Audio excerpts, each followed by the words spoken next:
Parents, do you have an unmotivated student who doesn't want to practice for the SAT? I got you in this video. In this video, I'm going to show you exactly how to get an unmotivated student to actually prepare and study for the SAT. For those of you guys who don't know me yet, my name is Jared Wynn. I'm the founder and director of GeometryGurus.com, and I've helped hundreds of students increase their SAT scores so that they can go to their dream colleges or qualify for scholarships. In every single video that I post, I give you guys one actionable step to help your teens increase their SAT scores. All right, with that being said, let's get right into it. Here's why your teen is not studying right now and how we can actually get them to study without you being such an overbearing helicopter parent, because nobody likes to be that person, right? First things first is stop overwhelming them, okay? What I mean by that is, if you're consistently pestering them, be like, hey, when are you going to start studying? Hey, are you going to study? That's going to make them not want to study. So that's the number one thing right there. And the reason why is because you guys are just telling them to study without any real plan. You're just like, hey, hit the books, right? But you don't actually tell them how to properly study. That's where this comes in, steps 1.5. You need to have a roadmap for your teen to actually follow, okay? That roadmap typically determines three things. Number one, we got to make sure that you understand where your teen's biggest weaknesses right now so that you don't have them waste time just sitting there doing problems they already know how to do. Okay, that's very important. The reason why people don't like studying is because it's boring for them, and then we'll get to that in step number 4. But we need to make sure that you have a proper roadmap. Understand where they're the weakest, and then give them real problems based on those weaknesses to practice. Okay, so again, you're not just doing things that you're already good at. Number 3, make sure you have ways to simulate the exam environment. Those of you guys who've been following my channel for a while, you guys will know all those strategies, but if not, make sure you go check out the rest of my channel. So again, don't overwhelm them with just, hey, start studying. You got to give them an actual plan. Give them an actual roadmap to follow. You guys need to remember, teenagers are still kids. They need something to actually follow, something to hold them accountable. Okay, because if you just tell them, hey, sit down and study, they're not going to do it. All right, step number 2, it's consistency. I don't want you to be those parents that are like having your kids be like, hey, it's Saturday, I want you to practice 3 hours a day today. No, that's not going to do anything for them, guys. All right, you got to make sure that when you have your teens practicing, it's on a consistent basis, not just one day a week where it's just a long binge study. My best students only need 30 minutes a day.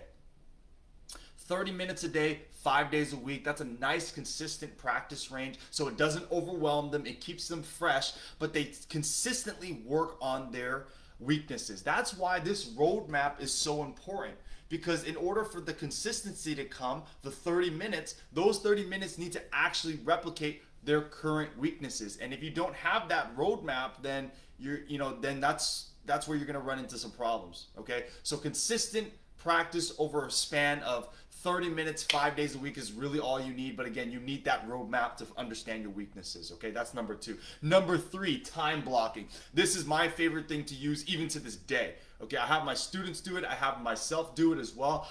If I know that I need to get something done, for example, a lot of you guys can relate to the gym, right?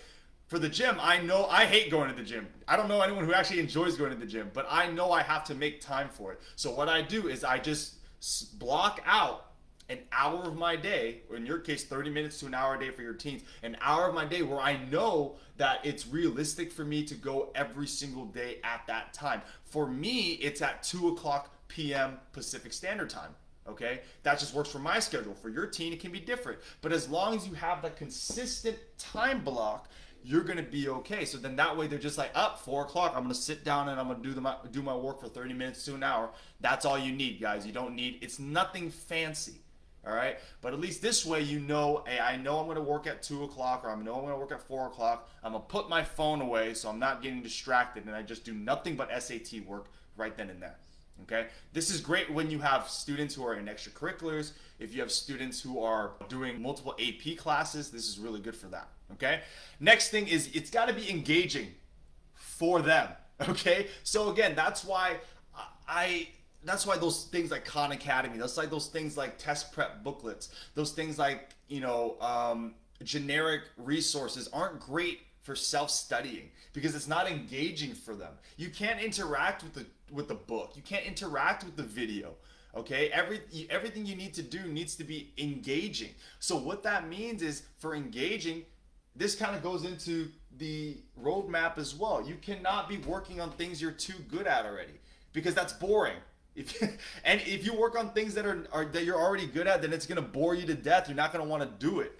All right, so you got to get something that's a slight challenge for them. That's why the roadmap is so important. Okay, but last but not least is accountability. Okay, and this kind of goes into this engaging environment. All right, if you have an engaging environment that holds you accountable, then that's where it's fun. That's where it's fun. Kids don't do things unless they're fun. So we got to make sure we got to make it fun for them. All right, so that means that these small group environments of around 5 to 10 students, it keeps it engaging because everyone's interacting with each other. Everyone is, solving problems together. That's how you get them to actually perform in a way that makes, that is engaging for them. All right. And of course, if you have people to hold you accountable outside of yourself, I'm talking about their peers, I'm talking about maybe a coach, right? That's really good for holding them accountable, because if they won't hold themselves accountable for themselves, they'll hold themselves accountable for other people. All right. All right, family, that is everything that I have for today's live stream. I hope that you guys enjoyed it. I hope that these tips and strategies were helpful for you guys. If you guys need help creating that roadmap to help identify where your team's biggest weaknesses are, all you need to do is send me a personal DM and I'll get to you guys as soon as possible, okay? But again, I hope that this was valuable for you. As always, have a great rest of your day.